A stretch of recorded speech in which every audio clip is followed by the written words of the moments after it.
Ngiyabingelela kumagumbi amanomhlaba. Ngiyabingelela kuyindlondlo ezinhle, indlondlo lekhulumayo. Umntwana wamakhehla, sanibonani. Ingabe uke waba ne-miscarriage? Ukuchithekelwa umntwana. Ngabe uke wenza i-abortion? Ifanele siyilungiseke leyo. Izolungiseka. Ungakhathazeki nakancane. Indaba ye-abortion ne-miscarriage kuyenza ukuthi zidelay indlela zethu.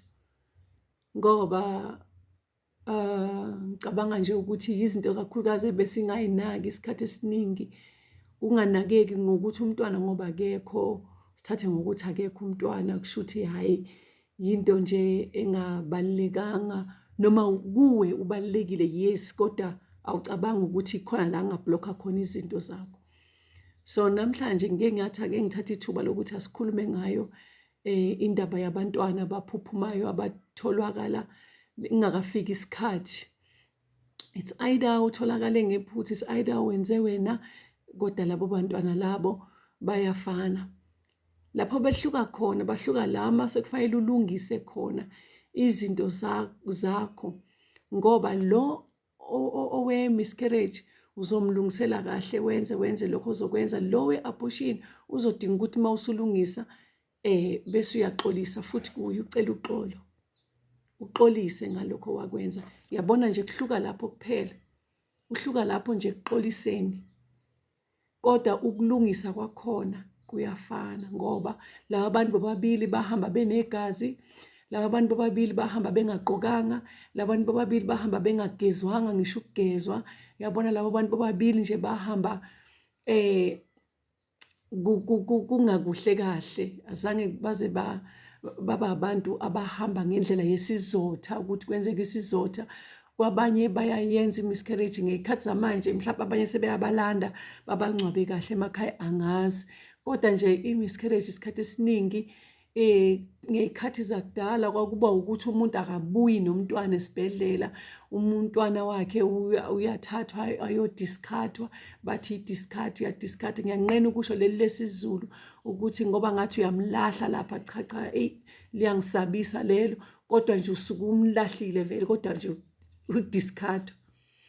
So labo bantwana labo bangabantwana abafuna ukulungiselwa.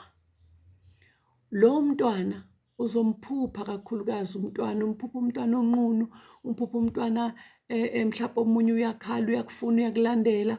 Omunye umntwana uzomphupha uzophupha nje izinto ey'ningi ngomntwana.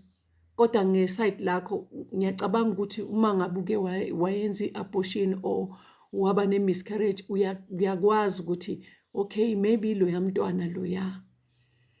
So ngathi ungashesha mntana ethonga ukuthi umlungisele lowo mntwana, ngoba ziningi izinto osazoyilungisa ezizokwenza ukuthi zikulahle la endleleni. Ngoba lo mntwana mayefika kuwena emaphusheni, omunye uzofika emuhle, kodwa uyabo ungatholi ukuthi fanele wenze njani. Ukuthi ngiyazi ukuthi kule ndlela esihambayo kakhulukazi abantwana siyabaphupha, abantwana bahle, abantwana bahle siyabaphupha. It's either uzophupha amawele noma uphupha ini, kodwa kule ndlela nje uyaphupha abantwana, uyabaphupha. Uma ngabe especially unamanono isikhathi esiningi uyabaphupha abantwana. Kodwa-ke njengamanje angikho lapho, ngilala ngikhona kuma-miscarriages and abortion. Siza ulungise. Uma ngabe ungazi ukuthi uzolungisa kanjani, uyakwazi ukuyifuna indaba, uphahle ubuze ukuthi ungalungisa kanjani. Number 1, angazi ukuthi ngaze ngithi awugeziwe.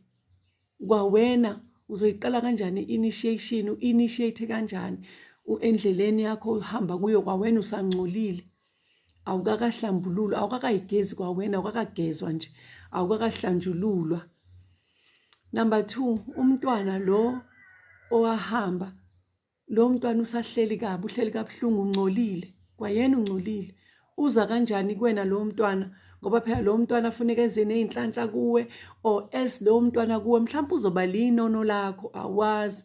Manje uzoba namanono anjani uma ngabe lo mntwana engcolile?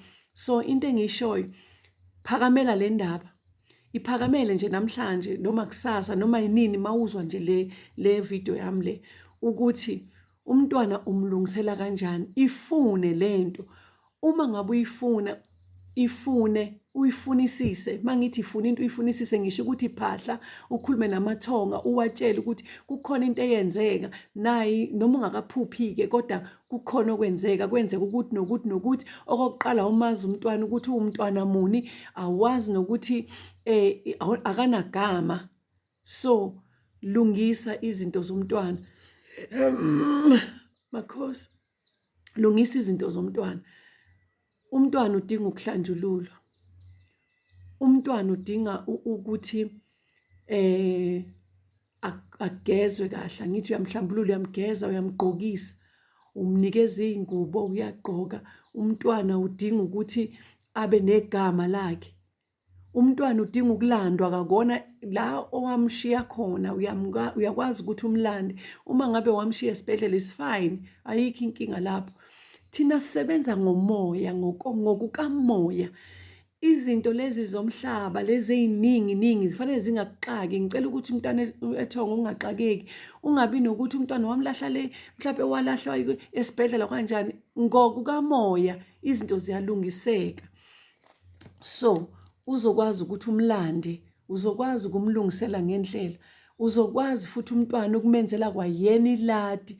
Awukwazi-ke ukuthi ungasuke wenza iladi lomntwana uthi mhlawumbe waphuphumela, ukuphuphuma umntwana wachitheka, ubese uthi wenza iladi lakhe engakazi azahlanjululwe, ungakazi umlande la ikhona, ungakazi umntwana umgqokise, unqunu kodwa uthi akeze ezodla mntwana ethonga. Yabo lezo zinto lezo ngicela nizigade, ngoba kukhona abanganitshela, noma phela lo mhlaba mkhulu. Angithi vele sibheka la kuma videos, maybe mhlambe kukhona la uzothola khona ukuthi yenza kanje, maybe cha. Umntwana ufuna ukwenziwa kahle njengokwesizotho. Ake sithi umtholile lo mntwana, umntwana uyaphila. Uma uthola umntwana ephila usesibhedlela, uma ubeletha, yini ephumayo kuqala? Kuphuma igazi. Angithi umntwana maye phuma kuphuma amanzi, kuphuma igazi, kuphume umntwana, kuphume konke. Uyakubona bathi mabeqeda bemenzeni umntwana, bamthathe umntwana bamkhiphe kahle, bamenze ngendlela zakhona zasesibhedlela, bese beyamgeza. Angithi bamnika igama, bamfake la ukuthi umntwana kaSibanibani namhlanje, umntwana kaSibanibani. Ngoba phela mhlawumbe awukakamethi negama, ngakusasa uzobe senegama lakhe, usuyametha igama. Umgqokisile lo mntwana, muhle, ufake nenephi, muhle lo mntwana, ugqokile, ugcotshiwe, ugeziwe. Yazibona lezo zinto lezo. Lo mntwana wahamba wathola i-miscarriage noma wenza i-abortion, udinga ukuthi makenzelwe kanjalo. Ungakhathazeki-ke, ziningi izindlela zikhona, kuyalungiseka.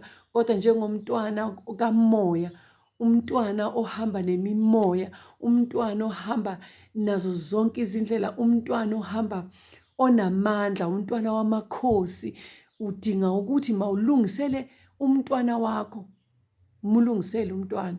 Yingakho ngithi namhlanje make ngize lapho, ngoba ezinye izinto ezibhlokhayo yiyo leyo. Othi mawuhamba indlela yakho ye-initiation, bese amathonga ekuvezela, bese iy'thunywa ziphakama lapho, zifike ebusuku ulele, igijimi, zikunikeza umlayezo, zithi nanku umlayezo, lokhu ubona umntwana, ulokhu ubona ini, ulokhu ubona. Uyabona nje indlela ziningi izinto esiyilungisayo endleleni. Siza-ke, ngiyakucela ukuthi mawulungisele umntwana wakho, noma ngayiphi indlela ungabuza, uyakhona ukuthi ubuze. Ngicela ulike, usubscribe, ubuze below noma ukhomente uma ngabe kukhona ofuna ukusho. Ngiyabonga kakhulu. Masilungiseleni abantwana bethu, silungisele abantwana bethu abahamba, abatholakala isikhathi singakafiki bafike emhlabeni.